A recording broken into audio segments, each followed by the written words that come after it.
Friends అందరికి నమస్కారం అండి. ఇప్పుడే అందిన వార్త మంత్రి తుమ్మల నాగేశ్వరరావు గుడ్ న్యూస్. రైతుల ఖాతాలోకి డబ్బులు అంటూ లేటెస్ట్ అప్డేట్ అయితే రావడం జరిగిందండి. అందుకు సంబంధించి కంప్లీట్ ఇన్ఫర్మేషన్ అనేది వీడియోలో తెలుసుకుందాం. పూర్తిగా చూడండి, అర్థమవుతుంది. మొదటిసారి కనుక ఛానల్ వస్తే తప్పకుండా సబ్స్క్రైబ్ చేసుకొని bell button all notification activate చేసుకోండి. ప్రభుత్వం నుంచి వచ్చే లేటెస్ట్ అప్డేట్ అందరికంటే ముందుగానే అందించడం జరుగుతుంది. అది లైక్ చేయడం మర్చిపోతున్నారు, దయచేసి లైక్ చేయండి. మీరు లైక్ చేయడం వల్ల ఇన్ఫర్మేషన్ మరింత మందికి రీచ్ అవుతుంది. లేట్ చేయకుండా వీళ్ళకి అయితే వెళ్ళిపోదామండి. తెలంగాణ రాష్ట్ర రైతులకు అదిరిపోయే శుభార్త చెప్పారు వ్యవసాయ శాఖ మంత్రి తుమ్మల నాగేశ్వరరావు. రుణమాఫీపైన తాజాగా కీలక ప్రకటన చేయడం జరిగింది. ఎల్లుండి 3 లక్షల మంది ఖాతాలలో రుణమాఫీ డబ్బులు వేస్తామని ఆయన ప్రకటించారు.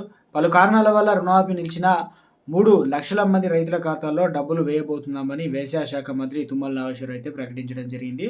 సో మొత్తానికి ఈ నెల 30వ తేదీన 3 లక్షల మందికి రైతుల ఖాతాల్లో డబ్బులు వేస్తామని హామీ ఇచ్చారు తుమ్మల నాగేశ్వరరావు. తెలంగాణ ముఖ్యమంత్రి రేవంత్ రెడ్డి రైతుల సంక్షేమం కోసం చిత్తశుద్ధితో పనిచేస్తున్నారని చెప్పడం జరిగింది.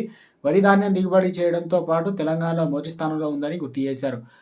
తెలంగాణలో పండిన పాడి పంటలు మలేషియా అలాగే ఫిలిప్పీన్స్ దేశాలకు కూడా వెళ్తాయని వెల్లడించారు. వ్యవసాయ శాఖ మంత్రి తుమ్మల నాగేశ్వరరావు మొత్తానికి అయితే గుడ్ న్యూస్ అయితే చెప్పారనమాట. ఏదైతే డబ్బులు అనేది అకౌంట్లో